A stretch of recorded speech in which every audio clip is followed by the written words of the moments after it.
Bonjour Bertrand, nous sommes à Saint-Étienne-d'Escate, mais je t'emmène à la Sainte-Chapelle à nouveau.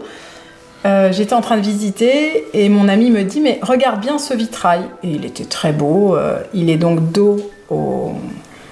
c'est en te retournant, il y a une magnifique rosace. Mais c'est vrai qu'en regardant plus précisément, je vois dans la bouche du Christ un glaive.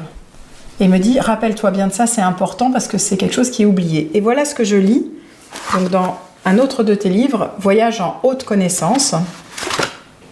Voilà, philosophie de l'enseignement du Christ. On croit en général que le Christ n'est venu que pour l'amour. Il n'est pas venu que pour l'amour. Il est venu aussi pour la vérité. Et donc cet homme me dit, ça s'appelle aussi le glaive de la vérité. Alors c'est dans l'Apocalypse, on voit apparaître le Christ avec un glaive qui sort de la bouche. Alors il faut bien voir ce que c'est que le glaive. Le glaive, c'est le glaive de la parole, qui est à double tranchant, c'est-à-dire qui est visible et invisible. Et la caractéristique du glaive, c'est de pouvoir diviser pour mieux réunifier. Et on a affaire là à la caractéristique du logos. Qu'est-ce qui fait que les choses parlent ? Ce qui fait que les choses parlent, c'est que derrière la réalité visible, il y a l'invisible.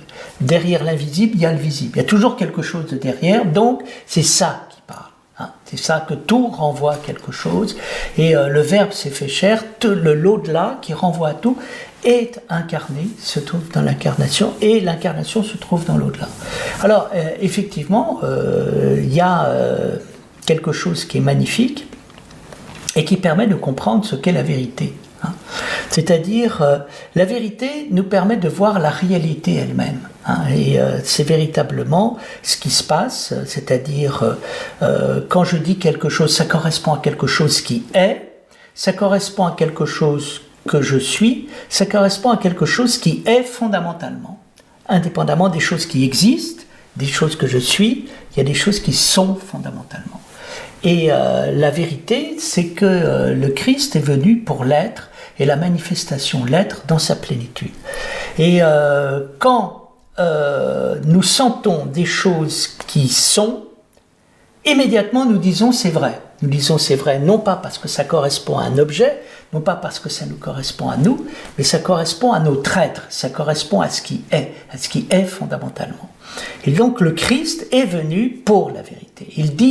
Il n'a pas dit « je suis l'amour », il a dit « je suis la vie, la vérité et la voie ». Je suis la vérité, je suis l'être qui s'accomplit, c'est-à-dire que c'est ça qui se passe à travers le Christ. À travers le Christ, nous avons un accomplissement de Dieu.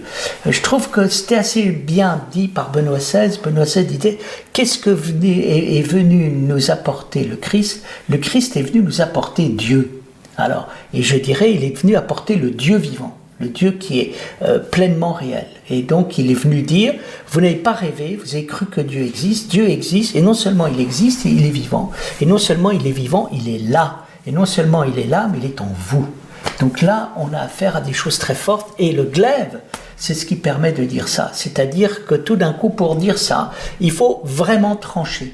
Hein. C'est que entre le Christ existe ou n'existe pas, qu'est-ce qui est répondu ? Il est plus qu'existant. Ça, c'est le glaive. Il est réel. Voilà. Il est plus que réel. Voilà. Et donc là, on a affaire à quelque chose qui tranche et qui unit.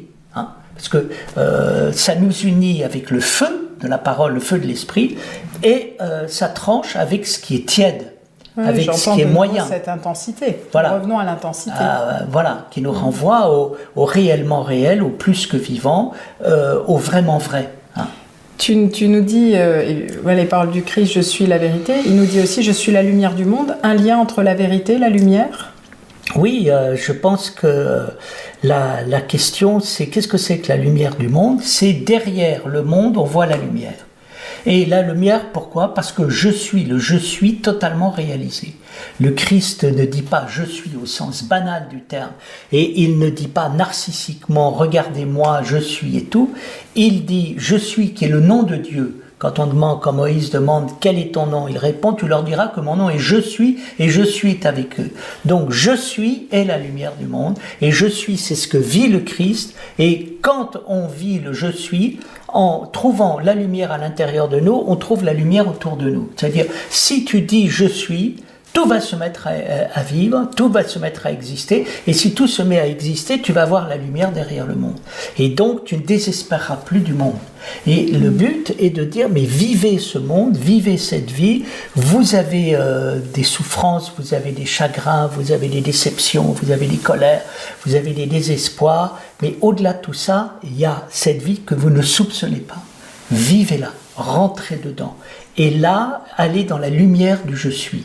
Et là, vous verrez le lien qu'il y a entre la lumière qu'il y a dans le je suis, la lumière qu'il y a dans le monde. On en a déjà parlé, c'est toujours le vivant qui se trouve à l'intérieur de nous et le vivant qui se trouve au-delà de nous. C'est une relation de vivant à vivant, une relation de communion. D'où la justesse de parler du Christ qui permet de communier et de communier avec le Christ qui permet de communier avec tout.